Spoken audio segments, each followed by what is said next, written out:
The New York Jets gave their fans an early Christmas present with the extension of center Josh Myers. My thoughts on the extension, why this is a good sign from this regime to get ahead of the curve, and more importantly, how does this project to the upcoming offseason? All this and much more coming up on this episode of Rich Sports Talk.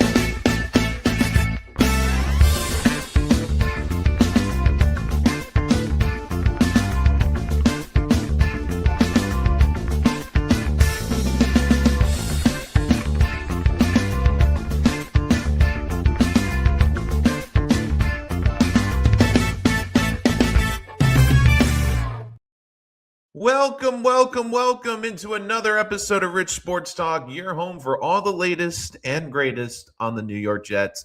Make sure to like and subscribe so you don't miss any of our latest shows, and of course, our live streams after every single Jets game where we give our instant reaction to the game and project to next week. Also, check us out wherever podcasts are available. A little bit of a different show today. Again, usually do a lot of previews on Friday, but again, I think at this point in the season, it's almost a moot point. So I wanted to think of something different, and lo and behold, the Jets gave me and all of us an early Christmas present. Josh Myers, the center, extended today, as it was announced earlier today, broke by Adam Schefter and confirmed by multiple sources, including the Jets, who had a video of Josh Myers signing his extension. Again, Myers was signed during this offseason to basically be the backup swing interior offensive lineman, has been called into center after AVT went down earlier this season. And Myers, of course, has started every single game at the center position, 27 years old.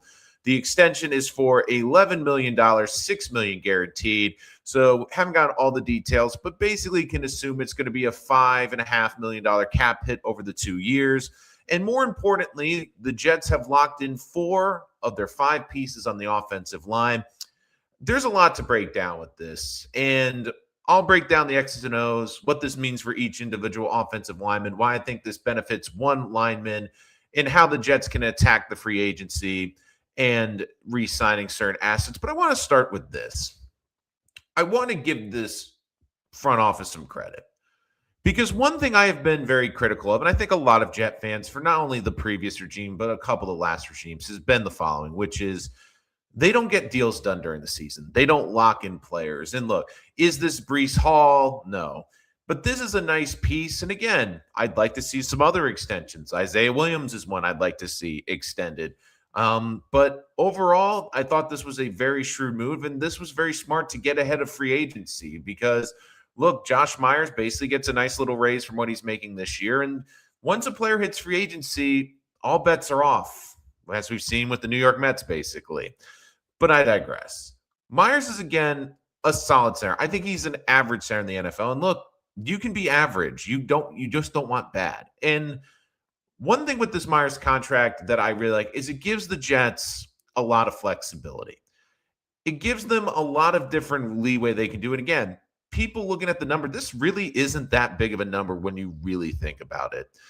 And one thing I like about this deal, number one, it keeps Joe Tippmann at guard. And I said this when they signed Myers, and when Aaron Glenn said there was a center competition during camp, and every Jet fan was losing their mind, how could he replace Tippmann? How could he replace Tippmann? I said at the time when Myers was signed all the way back in free agency, and I've been very consistent about this all throughout. I said, look, they're bringing in Myers to, quote, be the backup center. But keep in mind, this is a new regime. This is a new O-line coach. This is a new offense. There is a world where this staff views Joe Tippmann, right or wrong, as an offensive guard. And I think this year, Joe Tippmann has settled in to be a really good offensive guard. He looks comfortable on the right side. And one of the things with Tippmann, even coming out of college, the issue with center for him, for me, was going to be the leverage. Now, again, a lot of people are going to say, well, it was the snapping, and that was an issue. But when you look at the leverage, he's 6'6". It's very difficult for taller centers to get that leverage, especially on some of the shorter, sawed-off defensive tackles. I love the athleticism for Tippmann. You see him, the ability to get outside. And it's clear that the Jets have a really good right side of the offensive line to run behind with M'Bendu and Tippmann. And Myers really just helps sell this offensive line. Look, Myers, this was a big signing because let's be frank, if AVT goes down, what are the Jets doing at guard? Max Mitchell? So I think this was a very smart move. It keeps his offensive line intact, an offensive line that, again, I think is a very good building point for this offense next year. But the one thing, again, I will say is I would still think the Jets are going to be aggressive. So again, comments, super chat to jump to the front of the line. Let's get your thoughts on the Jets signing of Josh Myers. But again, I really like this extension. I really do. And I give this front office a lot of credit. I feel in the past, a lot of the front offices have basically just waited to the end of the season and not gotten deals done. And this is a nice deal for the Jets, and it locks in a nice piece for them for the long term. So there are two immediate reactions that I've seen a lot on social media with this extension. And I'll get to the biggest one, and then we'll get to the Jets' internal one. The biggest comment I kept seeing was, oh my God, this means they're out Tyler Linderbaum. Oh my God, they're not going to sign Tyler Linderbaum. Oh, Tyler Linderbaum's off the board. First of all, we have to wait for Tyler Linderbaum to get through the Ravens free agency. We don't know if they're going to extend him. We don't know if they're going to franchise tag him. But let's assume that he makes it to free agency. The Myers contract is not that bad of a contract. It's not that big of a contract. And to be honest, it's a contract that if he's a backup, yeah, it's a touch rich for a backup, but it's really not that bad. People are like, oh my God, but it's $11 million over 2 years. I looked at the numbers before I came on the show today. So let's do a little bit of math. We don't know how exactly it's spread out, but let's just pretty much assume it's going to be $5.5 million over 2 years because it's 11. Let's divide it evenly. Now, again, it might be like 5.2 and then a 5.8, but let's just say it's 5.5 just for conversation. I looked that up for the average annual salary for a center. Anyone want to guess where that ranks? Josh Myers currently among all centers. I'll wait. Is it a top 5 contract annually? No. Top 10? No. Right now, it would be the 13th highest center contract. So top half of the league, but not in the top 10. I think that's very important because don't forget, we haven't gone to free agency. We haven't had new extensions. We haven't had other players signed. By the time we get to camp next year, there's a chance this could be outside the top 16 annual contracts for a center. And the big thing why I wouldn't rule out Linderbaum too is the Jets really love him. They have a ton of cap space. And if Linderbaum comes in and Josh Myers is your backup swing center and interior offensive lineman, that's very good because guess what? Injuries happen in the NFL. And if you have a nice investment, a backup, like Myers, we forget, he was basically the backup this year. And look how it's turned out. They needed him, and it's turned out to be a great signing. So just because he has this extension and because it is a bump in pay, he could still very well be a backup next year if they choose to go Linderbaum. But let's also look at the internal options. Again, comments, super chat, jump to the front line, or if you just want to make a nice little donation. I mean, it is the season for giving. But let's look at the internal because that's the other big debate now is the Jets have a big decision this offseason. You have, on one hand, John Simpson, who will be entering free agency at 29, and then you have Elijah Vera-Tucker. Vera-Tucker, as we know, out of the possible 85 games, has played only 35 for the Jets. Now, he's had the freak injury with the triceps. So again, it's not a lower body, but he does have an injury history. So the Jets will have some key decisions. But the good news is they at least have 4/5 as offensive line to figure out. Let's look at each scenario. And I'll start with John Simpson. Simpson, to me, is the floor of the two. We know what John Simpson is. He's a solid guard. Is he an elite guard? No. Is he a good tone setter for this team? Yes. Does he get a lot of dumb penalties? Absolutely. But there is a nice, safe floor for him. And when you look at when the Jets signed him, they got him basically for pretty much a bargain if you really think about it. And the other thing, too, which we have to remember, both these players were not picked by this regime. But just because they're a leftover from the previous regime, there's a chance that maybe Darren Muji and Aaron Glenn decide to go in a different direction. I mean, they wanted Josh Myers. He's someone they brought in, and look, they've already extended him. Simpson, again, don't forget, got a $12 million contract for 2 years. He's got $6 million guaranteed. He's going to be 29. I think he's going to test free agency. I know he loves New York. I know he says he loves the organization, but if you're his agent, you're looking at the free agent market. There's not a lot of great offensive linemen in the free agent market. And the big thing with him is he coming off a Pro Bowl season or a great season? No, but he's been solid. He's been durable. This to me is really his last chance to cash out. I mean, 29 years old, offensive lineman free agency, and we see it all the time in free agency. We see it all the time with offensive linemen. When you have so much cap space with bad teams, teams don't want to draft, and there's so few good offensive linemen. I could see a world where a team decides to go crazy and give him a 3-year contract, but with a lot of guaranteed money. I could see John Simpson getting vastly overpaid. Maybe there's a scenario where the Jets have him go the offseason. They can match the offer or go slightly above an offer and keep John Simpson. But I just get the feeling that Simpson's at least going to test the market. I would be surprised if he didn't, because 29 years old. And that's the other thing, too, where the Jets are right now, where it appears to be a longer rebuild. Do the Jets want to invest in a 29-year-old guard who's going to be at the end of it, let's say a 3-year contract, 31, 32? I think that's a big thing to keep an eye on as well, is do they want to get younger because they view this as a more long-term project than short-term success? So I think Simpson is the safer of the two. But let's look at AVT. AVT is, again, someone we as Jet fans love. But it is frustrating with how he can't get on the field. But I can easily see a scenario where next year they take a shot on him. Don't forget, Alijah Vera-Tucker is still pretty young. He's 26 years old. He's a first-round pick, and by all indications, as good as Membu was this offseason, as good as Olu was, as good as Tippmann has been at guard, the best offensive lineman from camp was Alijah Vera-Tucker. And in the preseason, you saw that when they wanted to run the ball, they ran behind Alijah Vera-Tucker. I think this staff likes Alijah. I think if you had to ask me today, and again, I could be proven wrong in a couple months, but if you had to ask me today, especially with the Myers extension, what the Jets will do, I think they will give it one more go with Alijah Vera-Tucker. And it just makes too much sense. He's a first-round pick. He's a talented run blocker, and he's a younger of the two. Now, again, we know the injury history, but I also could see the Jets getting him on a one-year deal. I don't really see a team outside giving him multiple-year contract.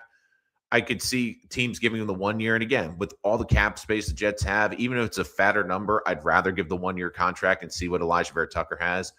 And there's a scenario where, let's say they keep Alijah, but then they draft an offensive lineman on day 3 of the draft, a guy that can develop, and maybe AVT gets hurt again, but this drafted guard can then go in later in the season. I think that if you are looking at the upside and the long-term future, the injuries are definitely a concern for Alijah, but you just see the upside and you know how good he can be at his best. I kind of would rather go with that option and just draft the backup behind him just in case. Because let's say Alijah balls out next year, and look, this is probably the best place for him. It's a coaching staff he's now familiar with. It's a system he's familiar with. He doesn't have to move his family. If he's going to take a 1 year shot, this to me would be the best place, especially because this is going to be a very good offensive line around him. So I think that this Myers extension, again, the biggest thing with this is it gives the Jets options. It allows the Jets to be flexible, and it allows the Jets to explore different avenues. Maybe they like someone better in free agency as a guard, and they sign a guard. Maybe they like Tyler Linderbaum and bring him in, but Myers becomes a backup. Maybe they want to give AVT an opportunity, but at least now they have 4/5 of the offensive line figured out, and he's the outlier. If he plays great, but if he doesn't, they'll have a backup option that they can fill in. And I also like just the Jets being aggressive. Like, when's the last time we've seen the Jets have an in-season extension? It feels like it's been forever. And look, is Josh Myers going to tip the scale? Is he the sexiest signing? No, but he's a good foundation piece. He's a solid piece for this team to build around. And that, to me, is incredibly important. They put a priority in the offensive line, and they're sticking by it. And I think that's the right way to build this team out. And you look on social media, a lot of people, especially around the team, really like this. And look, I think this is a very smart deal. Aaron Glenn on the Josh Myers extension, he deserves it. He came to a team where I knew he was going to be stiff competition. I feel very fortunate that he chose us, this team, and me to be his coach. He's done everything you want and done as a player. Also announced by Aaron Glenn that Brady Cook will start against the Jaguars. Again, not really much of a surprise. The real question I'm curious is who's the backup, because again, the only quarterbacks on the field were Adrian Martinez, who just came back as well. Also out this week, according to Aaron Glenn, again, this just coming out, Mason Taylor and AZ Thomas are both out. Again, frustrating for this team because you want to see Mason Taylor and AZ Thomas play. But look, I'd rather have this team be cautious. Adrian Martinez will be the number 2. Tyrod Taylor and Justin Fields are both out. Look, I think I think that basically Justin Fields is out for the season. I just think they're going to quietly have him be out.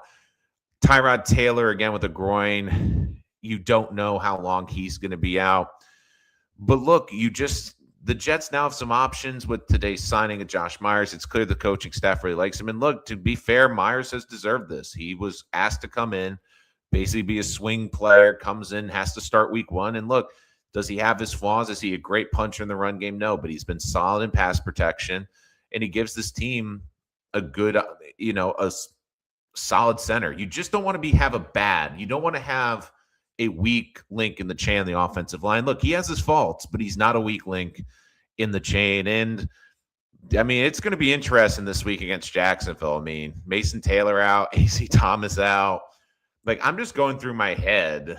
I mean, are we finally going to see Jelani Woods? I guess we're going to have to. But I'm curious how this game plan is going to be. And with Brady Cook, I again, curious to see how he does. I enjoyed how he was able to settle down in that game against Miami. But my big thing, and again, getting a little off topic here, but I just want to talk a little bit about this game against Jacksonville. The big thing, I think, is we have to have reasonable expectations. When the Jets traded for A.D. Mitchell and John Mechie, I saw so many people like, oh, they could be the number 2. Nolan, do you think they could be the number 2? Do you think, like, in the chat, do you think they could be the number 2? And I said, look, if I come away from this season and they're solid depth pieces for next year, I'm happy. I don't think they're going to come into camp next year as a penciled in number 3. But do I see A.D. Mitchell as a number 4 that could maybe progress to a number 3 or an outside 3 next year? Absolutely. Again, I think you see all the potential that he has. But again, you also want to see him with better quarterback play. I think John Mechie has flashed, but also you saw the drop issue. I think he's trying to do a little bit too much. And I think that's part of the problem too, is I think both of these guys have felt like they've been buried on the depth chart, and they're maybe trying a little bit too hard, especially Mechie. I think Mechie is trying to make plays. I think he's trying to prove that he belongs. And look, I think he just needs to calm down. But this is also a good opportunity for Cook. I mean, this is really the first week. He's gotten a full go at practice. He's worked with the ones.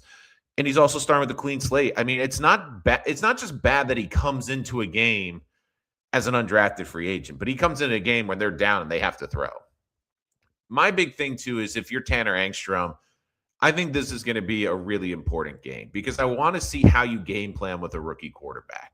Because you know they're going to sell it to stop the run. You're going to have to get creative. I want to see you at least try to push the ball down the field. But I want to see how you're going to try to protect this quarterback. Try to get him into a rhythm early. Try to get him in sync early. And try to just give him the easy throws. Because Tyrod Taylor can break down a defense. He's seen pretty much everything.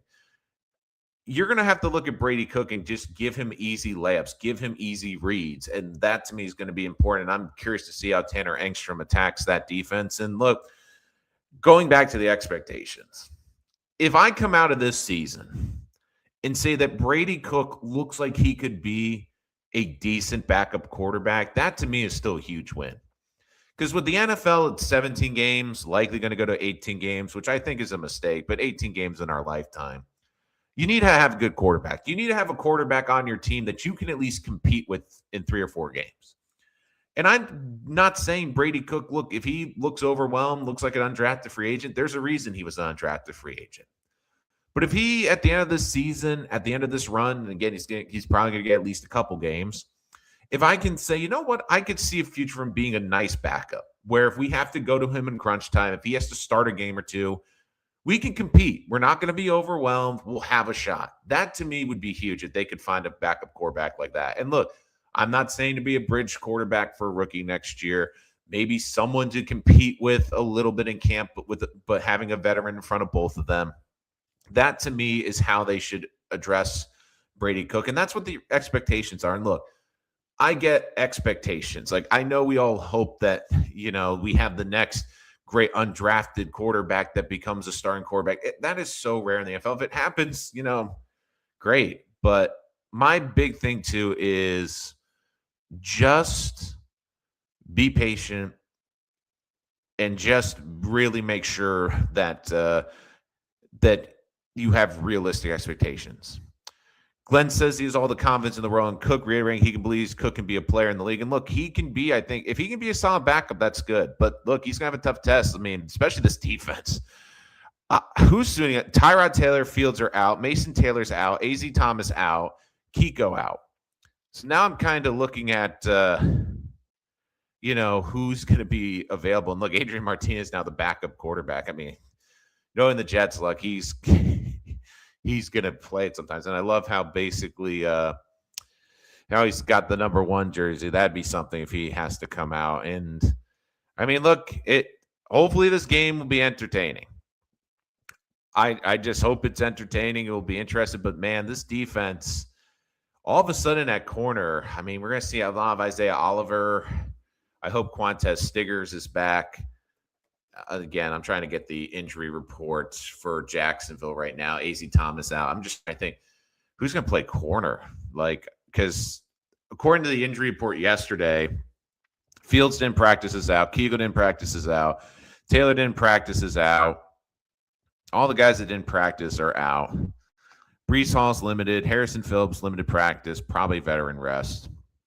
Quincy Williams with the hand, limited practice. Tony Adams was a full practice. Cam Jones is a full practice. At this point, I'd play Cam Jones at linebacker. But I'm just curious to see what the secondary is going to look like. I mean, it's frustrating, too, because you want Mason Taylor and you want A.Z. Thomas to play because you want to see them get key reps. But, I mean, I guess Isaiah Oliver. I guess we'll see Quantez Stiggers maybe at corner or safety. But, yeah, I mean, A.Z. Thomas dealing with the shoulder. And Mason Taylor dealing with the next. I guess I think the Jets more than anything are being more cautious. And look, I'm not saying they're punting on this game, but if you're looking forward, you're saying, yeah, we probably want to have the guys, if we're going to try to win a game, more available against the Saints than the Jaguars. But again, comments, super chat to jump to the front of the line. Also hit that like button and also join the Danger Zone in the Danger Zone on his YouTube channel later today. Good to hear from you, Danger Zone. Know you've been working hard. Would love to get your opinion on the Josh Myers signing and what offensive lineman you would like the Jets to keep between John Simpson and AVT. That's a good thing. And let me know in the comments what you think. Which offensive lineman would you prefer them to extend? Again, I think AVT would be a 1-year deal. I think Simpson would have to be a 2 or 3 year deal. But I also look at the age of Simpson, 29, wasn't brought in by this regime. I'm very curious to see how they're going to handle it. But I mean, the good thing is at least Josh Myers is going to be out there for, to protect Brady Cook. So, I just am very curious to see how they're going to do it. This is going to be. It's not ideal too because you want AZ and you want Mason Taylor to get a lot of reps. Kiko not playing in this game. If I had to guess, Tyler Barron probably going to be inactive. So, again, not exactly great for the rookie class. I'm curious.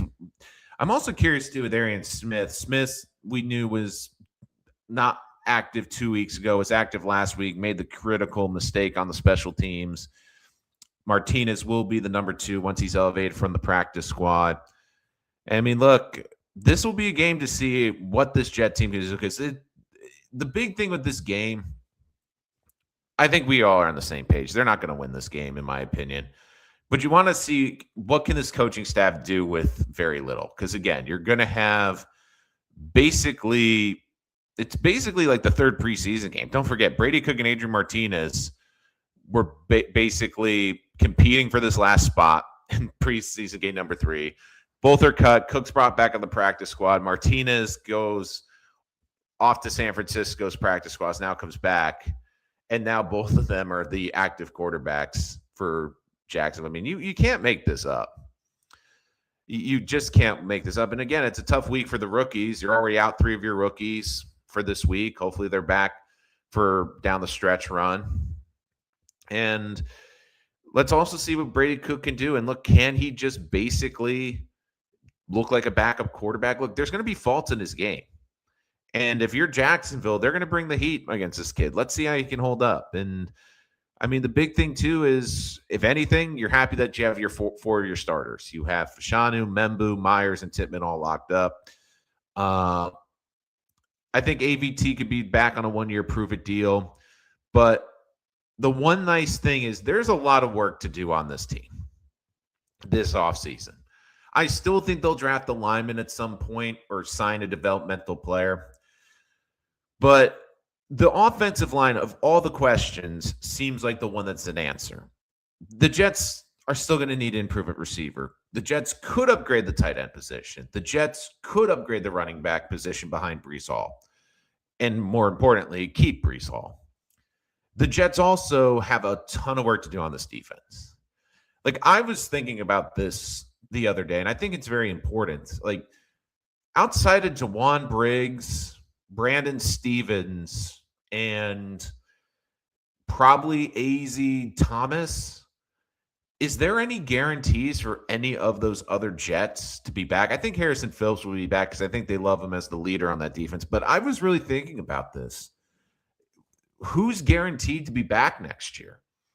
I mean, I like Will McDonald a lot, but the one thing I'm alarmed with this defense is, again, Robert Saleh, I've had a lot of criticism of, but the one thing I always praised with Robert and Jeff Ulbrich was it always felt like they improved their defensive players. Like, the defensive players got better. Quincy went from being a scrap heap linebacker to a Pro Bowler. Jamien Sherwood went from a safety to a potential borderline Pro Bowler.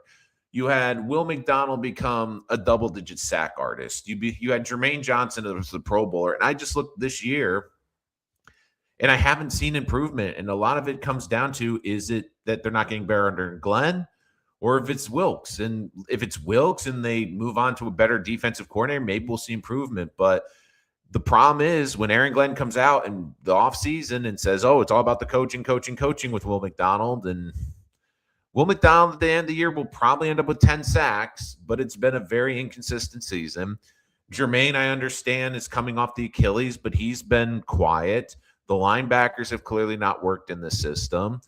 Like, I think the Jets, there's a scenario where they completely got the linebacking room. I look at the safety position, and even Tony Adams. Tony Adams is a guy who, again, under Ulbrich and Saleh was at least a starting safety. Not a great one, but at least he was a quality starter. And now he doesn't seem to function. How much of that is just the wrong pieces in this defense? How much of it is the coaching? I mean, we're really going to find out this offseason, and I do think Wilks is a big part of it, but I do want to see, how this team's adjusting. Look, this is going to be a big test for Aaron Glenn and this defensive stat this week. And I mean, you got the injury bug on this defense. I mean, I legitimately don't know, outside of Brandon Stevens as the number one corner, what the secondary is going to look like this week. I'm assuming Tony Adams goes back to safety. I'm assuming Quantez Stiggers is out there, but I don't know in what role. But again, when you don't have your starting Sot and Jason Brownlee, you don't have A.Z. Thomas, who was basically your number two. And even them, it wasn't a great secondary. I'll tell you this, I don't think the interception record is going to change this weekend with the way the secondary is. But they're going to have to adjust. They're going to have to show what they can do. And again, I know they joked at Aaron Glenn coming out of retirement, but again, it seems like he's got more ball skills than some of the guys on this team.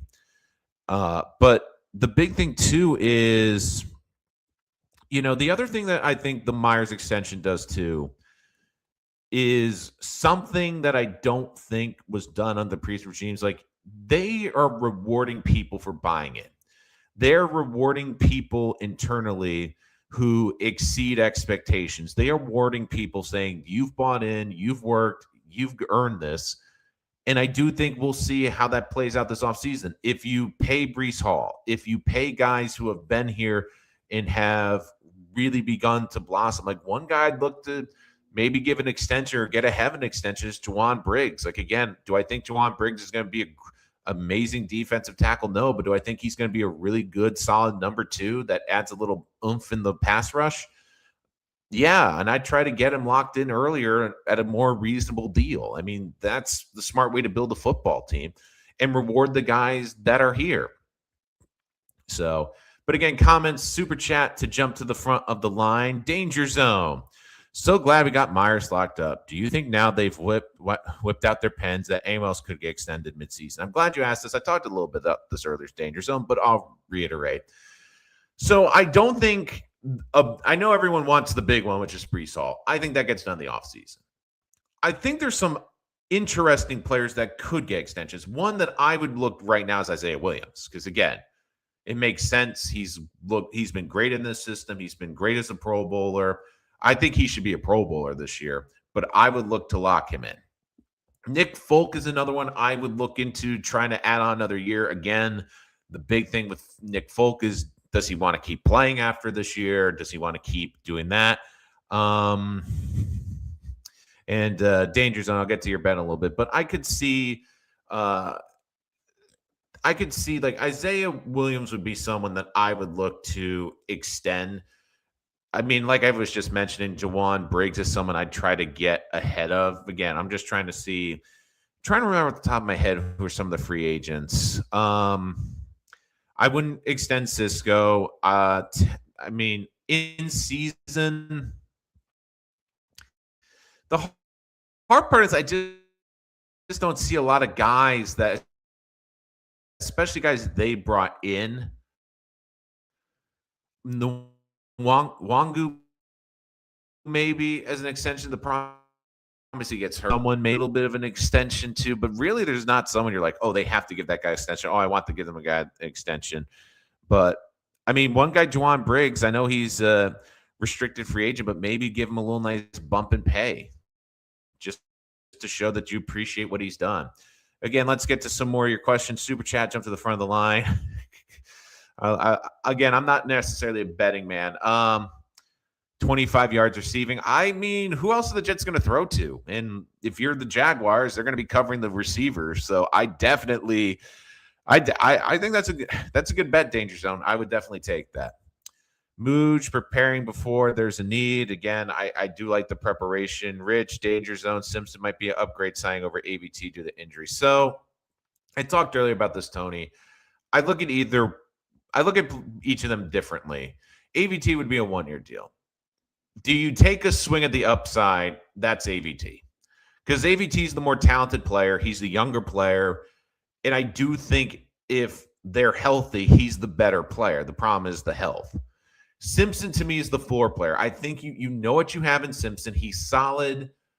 But the one thing with Simpson one of the reasons why I lean AVT is going to be back next year over Simpson is I just get the feeling that Simpson is going to test free agency for a couple of reasons. Number one, he's 29. This is probably his last chance to get a significant contract in his career. Now, is he coming off an elite season? No. Is he coming off a Pro Bowl season? No. But he, again, has played every game, has been a solid unit, has been a part of a top 10 running offense in terms of rushing.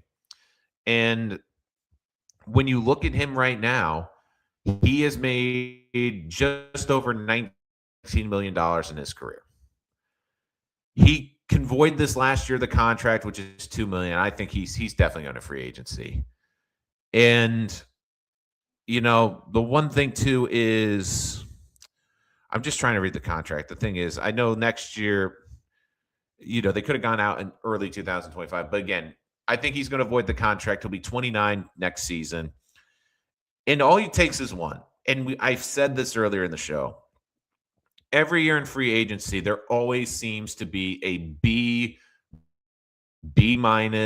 offensive lineman that gets A money because it's so scarce to find solid offensive linemen in this league. The scarcity is there. And number two, bad teams have a ton of money to spend. They're going to spend out the wazoo just because they can. They have the space. And especially the bad teams, they're probably going to be drafting a young quarterback or have a young quarterback.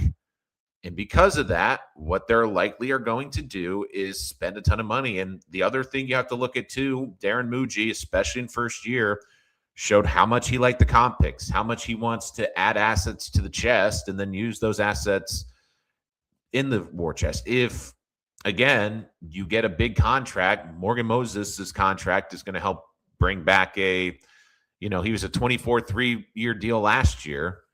And Moses, at the time, was a much older player. Again, plays a more premium position at tackle, but was 34 at the time and got basically a $24 million 3-year contract.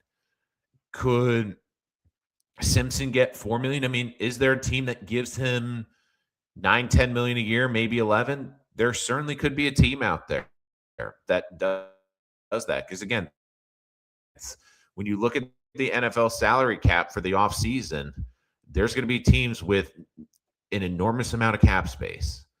And because of that, they get aggressive and they're just going to spend a lot of money. So I'm just trying to pull up like the cap space for 2026. Because again, the Jets will be up there, but I just think, again, some team might just go crazy and just give a ton of cap. Because again, projecting to 2026, you have the Titans are going to have over $100 million in cap space. They could use offensive line. Raiders have over $100 million. They could use offensive line. I mean, there's a lot of teams like the Bengals, $70 million, especially with how everything's going with Joe Burrow. Maybe they'll overpay for an offensive lineman. And look, especially with Joe Burrow, I'm not really going to get into it on this program. My big thing is until he says the words, "I want out of here," then I'll start taking it seriously. But I will caution the Bengals, like they have to make significant moves or they have to significantly change, because one thing with Joe Burrow is, and the reason I think he's saying it's not fun, it's because he's getting the snot being out of him. And now he's starting to get injured. Never forget, Andrew Luck was a generational talent. And despite that talent, he never could be healthy. And he just got to the point, he's like, I'm tired of getting hit. He's like, I'm getting to the point now where I'm getting so beat up, I just don't see me having a healthy life. And he made the decision to get out of the game early. And one thing you've noticed, Joe Burrow has never had a top 25 offensive line in his career. More likely it's closer to 27 or 30. And the one thing with Joe Burrow that if you're the Bengals has to be concerning is, to this point in his career, he's been sacked more times than Andrew Luck was at this point. And Andrew Luck at one point just said, you know what? I'm done with getting beat up. I'm done with feeling sore. I'm done with taking this abuse. I'm now out of here. So I do think that the Jets would be in on a trade for Burrow. Again, I think the problem is there would be 10 to 12 other teams. But my big thing with Burrow is I'm not going to open that Pandora box until the box is actually open. But the big thing, too, is this Myers extension gives this team flexibility. And that, to me, is the best thing it's done. And that's the one thing with Muji that I have appreciated, is that they have been aggressive and they have been giving flexibility. And the big thing I look at, too, is Muji has been incredibly proactive.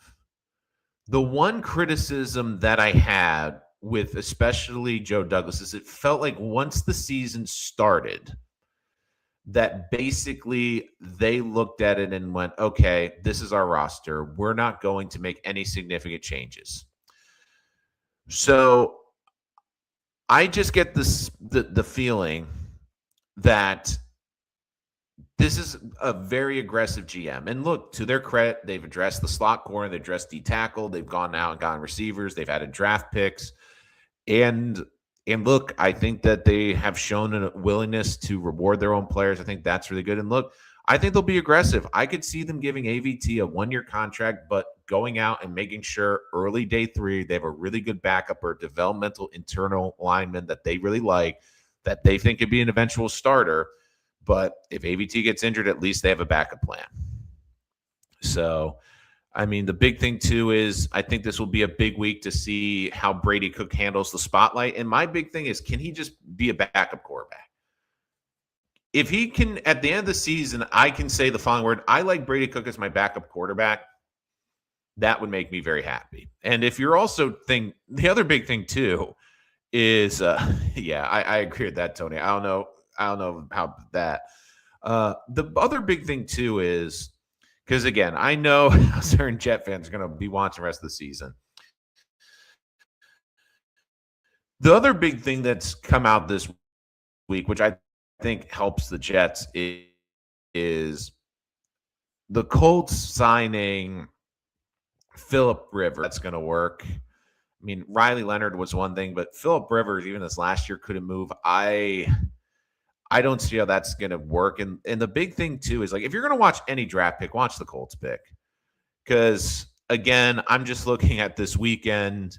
I know everyone's hoping that the Giants, hold on to the number one pick. Everyone hoping that Vegas doesn't get up there. But, again, the big pick I'm watching is the Colts pick. I don't think they're going to win another game. I really don't. And the big thing is you want to see who can get to 8 wins. Now, the good news is at the bare minimum, if the Colts miss the playoffs, the highest the pick is going to be 18. But when you look at the history of the NFL, and especially since we went to the 17-game schedule, 8 and 9 teams historically, I bumped the microphone, historically have picked between 11 and 14. And again, looking at the teams that are between 12 and 18, you have Miami with 6 wins. Can they get 2 more? You have Baltimore 6 wins. Can they win 2 more? Kansas City with 6 wins. Can they win 2 more? Tampa Bay with 7 wins. Again, Todd Bowles in a little bit of hot water there. Dallas at 6-1. Can they get 2 wins? Although I'm trying to think like for the tiebreaker, how does it go by with the tie? Because Cowboys are 6-1. Yeah, they have 6 losses, so they get no other. So the hard part is the 7-6 teams. A couple of them are in the playoffs with the way it's formatted right now. I'm curious how it goes in terms of the order with a tie. I have to look into that. But I have a feeling that the Jets, that Colts pick is going to be a top 16 pick. So, again, we'll talk more about the quarterbacks. We'll have more experts on to talk about the upcoming draft. But, again, I think that trade is starting to look really good for the Jets right now. Let's see. Unleash the Martinez package. I mean, there might be a package. Again, Martinez is the better athlete. I could see them doing some wildcat. Look, I want to see creativity, and I want to see this coaching staff. And this, I think, is a good litmus test for this team, unfortunately. I do think that basically there's a situation where, okay, can Brady Cook look competent? Again, can they nurture a young rookie quarterback? Like, that's a big test for the staff. If I come at the end of the season and say, you know what, Brady Cook might not be good, but this coaching staff at least put him and this offensive staff put him in a position to succeed and be solid, that to me is very important. Kev, I'm glad you brought that up. So I did talk about that earlier, but I'll be glad to bring it up to you, Kev. So I've seen a lot of this on social media. Oh, this means they're out of Linderbaum. I don't think so. I don't think this pertains to. They really love Linderbaum and he makes a free agency. They could still sign him. And number one, they have a ton of cap space, so they can be a little bit rich. But here's the big thing. The Myers contract really isn't that egregious. I looked it up today, Kev. So we don't know exactly how they're going to divide it, but let's assume it's $5.5 million because it's 11 over 2. Now, it might be something like 5 or 6 or 5.2 and 5.8, but for the sake of argument, let's say 5.5. I looked at what the average annual salary per year for a center is right now in the NFL and where this contract ranks. And again, this kicks in next year, but currently right now, if you were to put this salary compared to the other highest paid centers, it would be the 13th highest ranked center salary. That's before Linderbaum gets paid this offseason. That's before we have free agency. That's before we have extensions. So this could very easily, by the time we get to camp next year, could be 17, 18, or 19 in terms of annual value for a center. And that's the low end of starting. And the big thing I look at too is Myers could also be a high-end backup. Let's look at it this way. Let's say you take a risk on AVT. You have Myers as your backup. Well, he gets hurt early in the season. Myers can play guard. Now, again, I like him better at center, but he's shown that he can play guard in his career. I mean, that could be a reason to bring back AVT. So again, this just gives them flexibility. And I don't think it rules out Linderbaum. If they love Linderbaum and could get him for a right price, look, Myers, even if he's on the bench, it's a little high for what you want for a backup offensive lineman, but we saw it this year. AVT went down before a regular season snap occurred, and Myers has been playing all 13 games. I think that is something very interesting to keep an eye on. And look, it's not that egregious of an extension, which is another reason I really like it. Again, it was just good value, and it's seeing what the market is and understanding what this player's value was. One thing is seeing offense and defense because special teams win. And if I miss this, just taking us away from a lottery pick. I look at this point, I've been pretty solid on this. I'm one of those people, look, just when we get to the end of the season, we'll figure it out. Would you like the better lottery pick? Absolutely. And look, I think at the end of the day, the Jets are going to be a 3 or 4 win team. That's just how I look at it. The Jets right now have 4 games left. I don't think they're beating Jacksonville, especially Brady Cook and half the secondary injured. I don't think they're going to beat the Patriots in week 17 because the Patriots are still going to be playing for the number 1 seed. I don't think that, and also even if New England locks down the number 1 seed, they're going to have a bye. You don't think they're going to sit their starters 3 weeks in a row? No. And even the Bills. I think the Bills are going to be playing the last week of the season, week 18, because they're going to be right in the thick of it. Right now, Buffalo's in the wild card. They're 9-4. I mean, they've won, the last 2, but you have Houston at 8-5, who has won 5 in a row. They're red hot, nipping at their heels. You have, Jacksonville at 9-4. You have the Chargers at 9-4. You have, the Broncos right now at 11-2.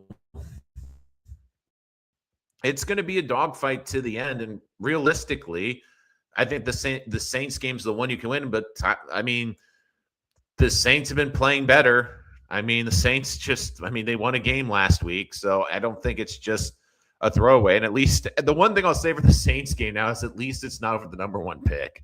I mean, at least that's not a nightmare scenario. And look, at the end of the day, I think the Jets are going to finish with 4 wins at the most. And could the Giants win 2 games during that span? Maybe. Could Tennessee win a game? I mean, you have Cleveland, you have New Orleans, Washington, and Arizona all with 3 wins.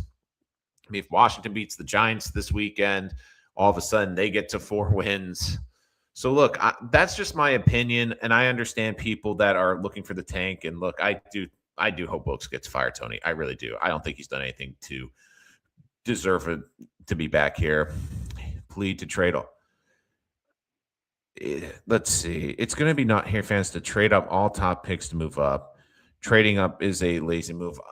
It's not if it's for the right quarterback. And this is what's going to be fascinating about this draft. And look, I'm going to dive into it in the offseason because, again, we're going to be talking about it for months. But right now, do I like Mendoza a lot? Yes. Do I think Mendoza is probably going to be the first quarterback selected? Yes. Now, again, we still have to see the playoff. We have to see what kids come out. I mean, 3 weeks ago, we thought Ty Simpson was easily coming out. Now, does he go back to school? There's a lot of dominoes have to fall. And I was really thinking about this with the number 1 pick.